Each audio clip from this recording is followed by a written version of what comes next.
Om Swastiastu. Assalamualaikum warahmatullahi wabarakatuh.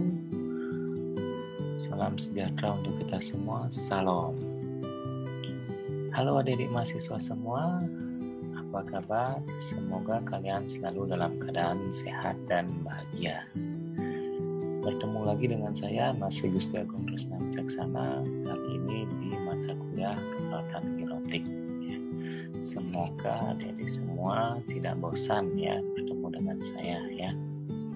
Jadi pada kesempatan kali ini kita akan membahas materi dengan topik Puskesmas Santun Lansia. Oke, untuk mempersingkat waktu kita langsung saja mulai ya. Oke, untuk profil silahkan dibaca sendiri, kita lanjut saja biar cepat ya. Baik, untuk subtopik bahasan kita hari ini. Nah, setelah mengikuti kuliah ini diharapkan mahasiswa mampu memahami pengertian Puskesmas Santun Lansia, kemudian ciri-ciri Puskesmas Santun Lansia, dan yang terakhir adalah manajemen Puskesmas Santun Lansia. Oke. Next.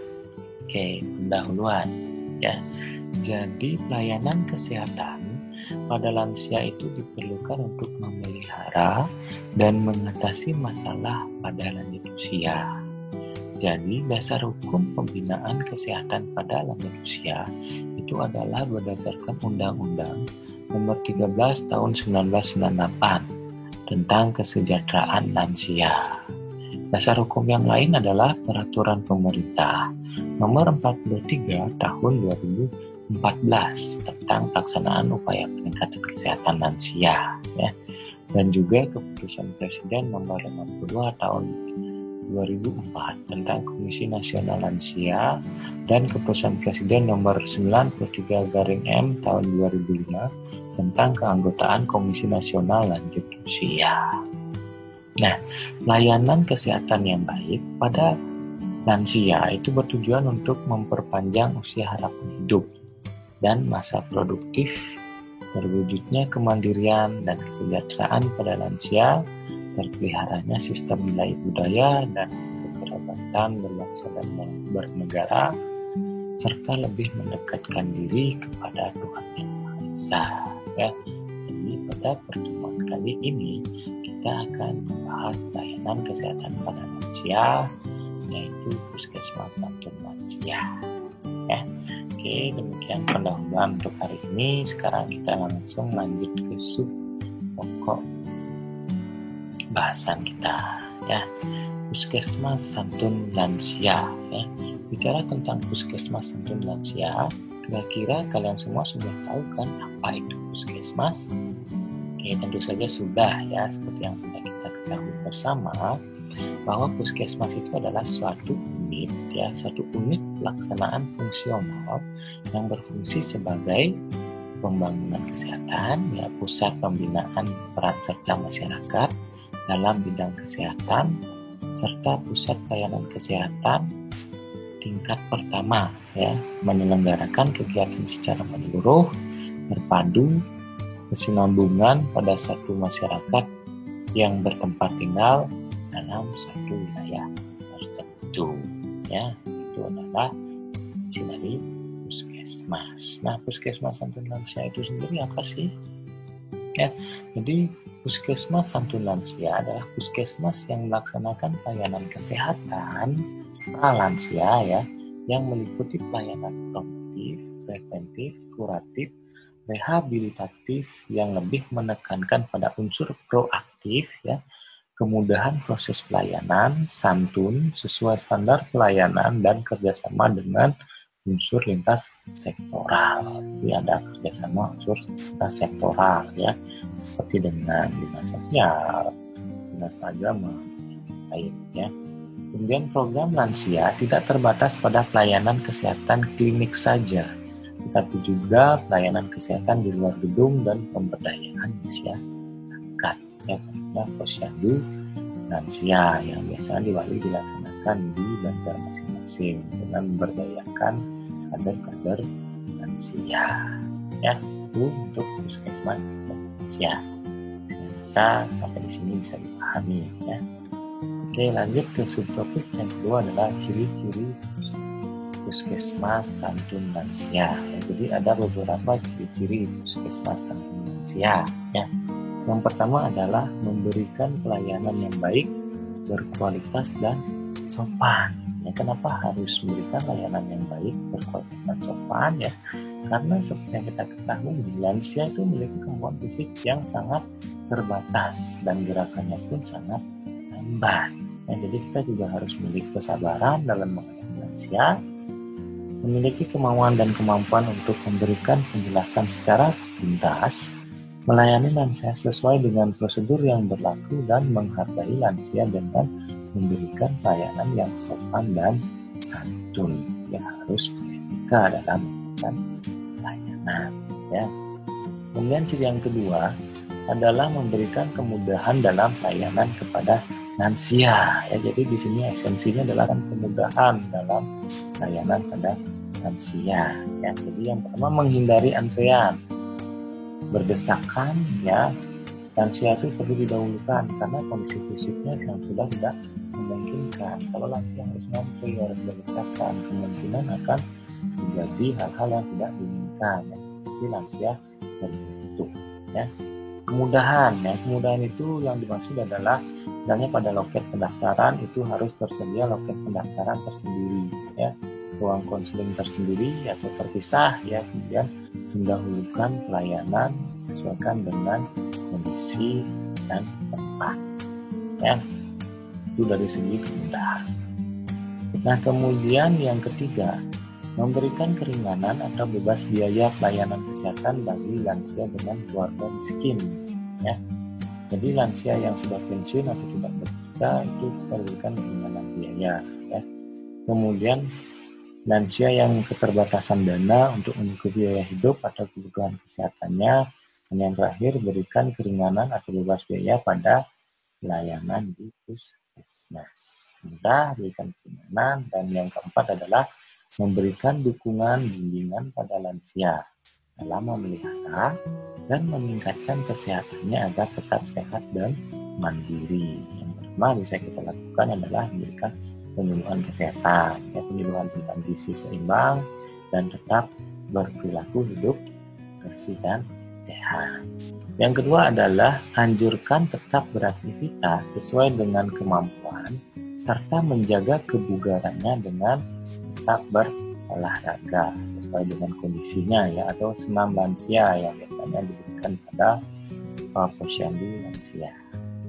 Nah, kemudian yang ketiga, anjurkan tetap melakukan dan mengembangkan hobi, ya, untuk menjaga kesehatan psikologisnya juga, ya, atau kemampuannya terutama usaha ekonomi produktif, ya, jadi melakukan kerajinan sehingga menghasilkan sebuah karya yang bisa dijual sehingga memiliki nilai ekonomis. Yang keempat dalam memberikan dukungan ini adalah anjurkan melaksanakan aktivitas secara bersama dengan kelompoknya, ya, bisa kelompok pengajian, ya, pesantren, ya, kelompok kesenian, rekreasi dan lain-lain, ya, dengan harapan merasakan kebersamaan dan saling berbagi, ya, jadi bisa sharing pengalaman antar lansia, ya, juga berbagi. Kemudian ciri yang kelima itu adalah melakukan pelayanan kesehatan secara proaktif, ya, jadi proaktif, ya, jemput bola untuk dapat menjangkau sebanyak mungkin sasaran lansia di wilayahnya. Ya, bisa dilakukan dengan cara yang pertama adalah melakukan fasilitasi, ya, dan pembinaan kelompok lansia dengan deteksi dini atau screening, ya, pemeriksaan kesehatan dan tinjauan pada saat kegiatan. Kemudian yang kedua bisa dengan bagi lansia yang dirawat di rumah dilakukan kunjungan rumah untuk perkesmas. Dan yang terakhir pelayanan kesehatan di pusling atau kunjungan luar gedung. Ya.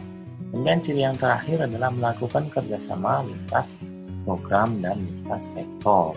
Lintas sektoral, ya, dengan asas kemitraan dalam rangka untuk pembinaan dan peningkatan kualitas hidup lansia, ya, jadi untuk mendukung quality of life pada lansia Ciri-ciri puskesmas santun lansia juga perlu melaksanakan bersama lintas program dan lintas sektoral. Ya, misalnya melakukan kerjasama lintas sektoral di bidang kesehatan mental dan sosial, yaitu kita melakukan kerjasama dengan Departemen Sosial dan Kementerian Agama. Peningkatan peran keluarga dan masyarakat, ya, melakukan kerjasama lintas sektor dengan melakukan kerjasama lintas sektor dengan PKK, Departemen Sosial, ya. Kemudian yang kedua, koordinasi dan menggalang kerjasama dengan dinas terkait, misalnya tim Pokjata, ya, yang ada di puskesmas dan masyarakat. Ya.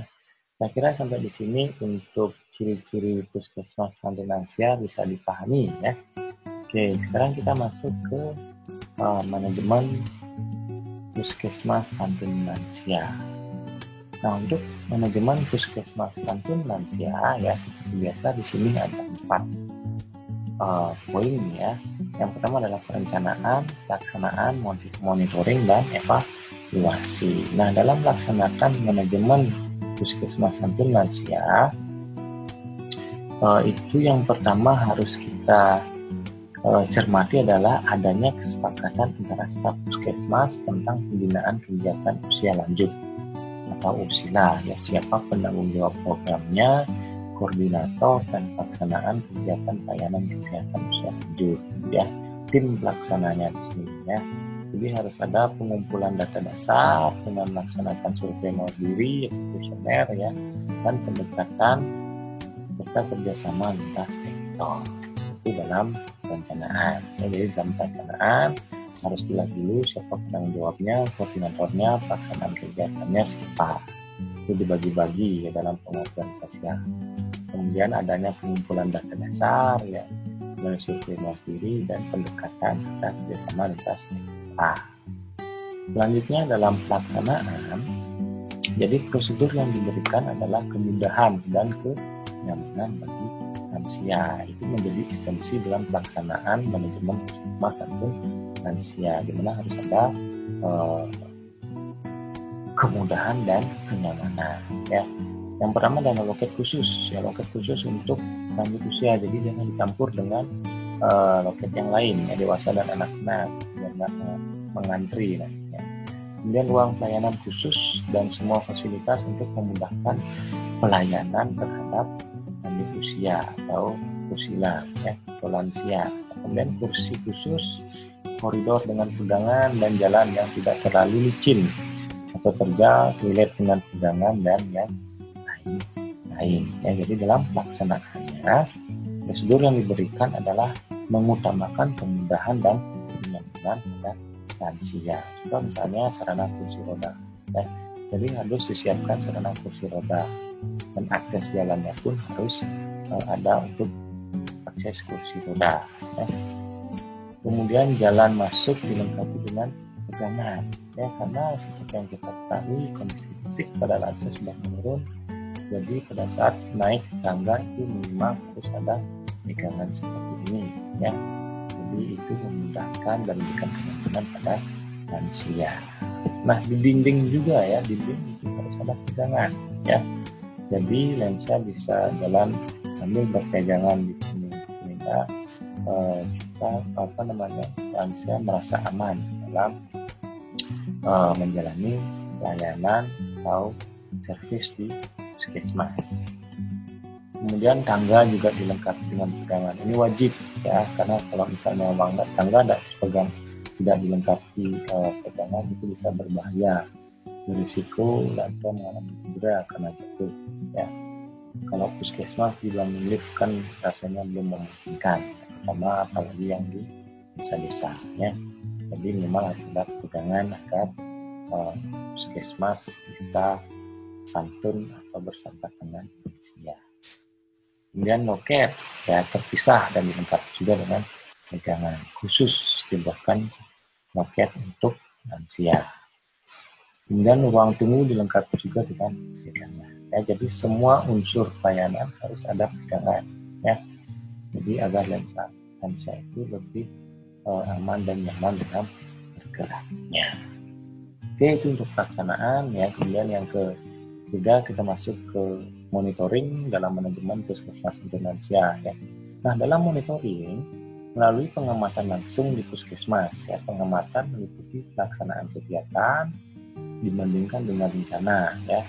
Ada atau tidaknya hambatan, kemudian masalah yang ditemukan dan ya, terus ke tugas ya, itu juga menjadi monitoring. Nah, setelah dilakukan monitoring, terakhir adalah kita evaluasi melalui beberapa cara. Yang pertama adalah bisa melakukan wawancara ya, wawancara lansia itu sendiri yang datang berkunjung ke puskesmas, kemudian petugasnya juga dilakukan, para anggota keluarga juga diwawancara ya, pengamatan langsung atau observasi pada saat pelaksanaan.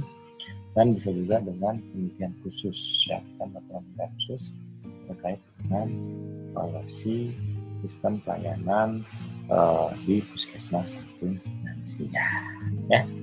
Oke, saya rasa bisa dipahami ya untuk manajemen puskesmas ataupun lansia ya. Jadi demikian untuk materi kita hari ini ya, untuk puskesmas ataupun lansia. Semoga bisa dipahami dan bisa memberikan manfaat bagi adik-adik mahasiswa semuanya ya. Baik, demikian penjelasan saya untuk materi hari ini terkait dengan puskesmas ataupun lansia. Semoga bisa memberikan manfaat untuk adik-adik semua ya. Jadi sampai ketemu lagi di video-video pembelajaran berikutnya.